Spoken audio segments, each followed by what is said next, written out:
شروع اللہ کا نام لے کر جو بڑا مہربان نہایت رحم والا ہے۔ آسمان کی قسم جس میں برج ہیں، اور اس دن کی جس کا وعدہ ہے، اور حاضر ہونے والے کی اور اس کی جس کے پاس حاضر ہوتے ہیں، کہ خندقوں والے ہلاک کر دیے گئے، یعنی آگ کی خندقیں جس میں ایندھن جھونک رکھا تھا، جبکہ وہ ان کے کناروں پر بیٹھے ہوئے تھے اور جو ظلم وہ اہل ایمان پر کر رہے تھے ان کا نظارہ کر رہے تھے،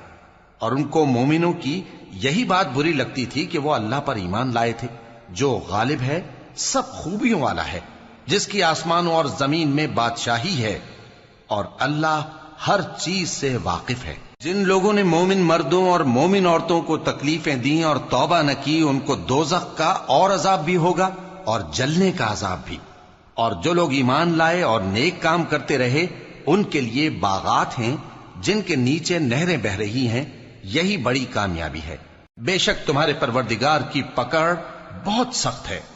وہی پہلی دفعہ پیدا کرتا ہے اور وہی دوبارہ زندہ کرے گا، اور وہ بخشنے والا ہے، بہت محبت کرنے والا ہے، عرش کا مالک، بڑی شان والا، جو چاہتا ہے سو کر ڈالتا ہے۔ بھلا تم کو لشکروں کا حال معلوم ہوا ہے، یعنی فرعون اور سمود کا؟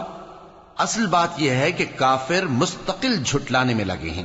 جبکہ اللہ بھی ان کو ہر طرف سے گھیرے ہوئے ہے۔ یہ کوئی معمولی کلام نہیں، بلکہ یہ قرآن عظیم الشان ہے،